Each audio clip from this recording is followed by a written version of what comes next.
It's a sunny spring day on Detroit's southeast side. Most people would spend time outside to enjoy it, but not Detroiter and activist Robert Shobe. He's staying inside to avoid breathing the polluted air outside of his home. I'm afraid to go outside and just breathe my air or do anything to that degree. Shobe lives on Beneteau Street and has been in his house for 26 years. His home is less than 500 feet away from a Stellantis assembly plant on Mac. Since the plant was built, Stellantis has been given 7 different air quality violations by the Michigan Department of Environment, Great Lakes, and Energy. The company has also been fined hundreds of thousands of dollars for these violations. The 60-year-old Detroiter said he and his neighbors have complained of burning and itching in their eyes and throat, difficulty breathing, and even headaches and nausea. Air quality issues contribute to climate change, the long-term change in temperature and weather patterns. Shobe says the issues with air quality got worse when the plant began painting vehicles back in 2021.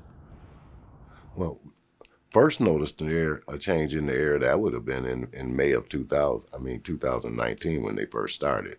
But it was nothing near what it was like when they started painting cars over there. Protecting his own health and that of his neighborhood has been an ongoing fight for Shobe and the other residents who make up Justice for Beneteau. The group's goal is to hold the city accountable for air pollution and other issues resulting from the Stellantis plant. Representatives from Stellantis did not respond to multiple requests for comment. Shobe says he wishes the fight were over, but he knows he has to look out for his neighborhood's future. When you think about future generations growing up with these air pollutants, what concerns you most about that scenario? I've been around the United States. I've been a lot of places. I've been around different plants. It's standard practice to have a burn between a community. Nobody is 400 feet away from a volatile facility like this. There's no way, I'm no scientist, but I really don't see how they can make it safe for people this close. The city's east side residents aren't the only ones to feel the impacts of air pollution. Southwest Detroit's 48217 zip code is notorious for being among the most polluted areas of the state. We're surrounded by more than 42 major and minor polluting sources, not knowing that the very industry that my father, my brothers, my aunts, my uncles, and mom worked at were the very industries that were having an impact on our health as far as air quality. This is Theresa Landrum, a longtime environmental activist in Southwest Detroiter.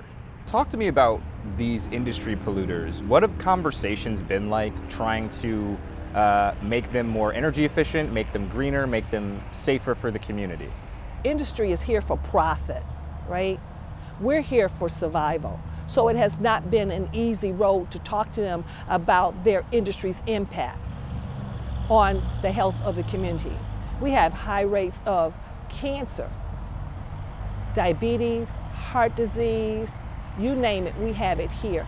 We've been talking with industry and with the state as well as the EPA on emission reduction, that companies use the best available technology for pollution control. Also, we've been talking with the state, the EPA, and industry about alternatives that they can utilize. Don't go the cheaper method because it's more profit for your company and your stakeholders and your board members. Look at the very people that you're impacting. Landrum has also spoken with companies with a more global presence about their carbon footprint. Because we know that greenhouse gases are the things that are fueling climate change. We're in the midst of a climate crisis globally. So we have to look to other countries, other manufacturers, other than the ones that are in our home, right? To talk to them about a global solution. Inside the Coleman A. Young Municipal Building is Detroit's Office of Sustainability. It's tasked with reducing carbon emissions and improving air quality, among other goals. We sat down with Jack Akinlasotu, the city's new Director of Sustainability. Yeah, I think one of the big things that we do overall is making sure that we're doing all we can to deploy all of our resources to lower the greenhouse gases for the city. We want to make sure that we're doing all we can, whether it's building energy performance or deploying renewable energy across the city. We want to make sure we're doing everything we can to ultimately lower our greenhouse gas emissions. We also sat down with the city's chief strategy officer, Tricia Stein, who oversees the sustainability office. Why is improving air quality such a big deal for a city like ours and with residents like ours?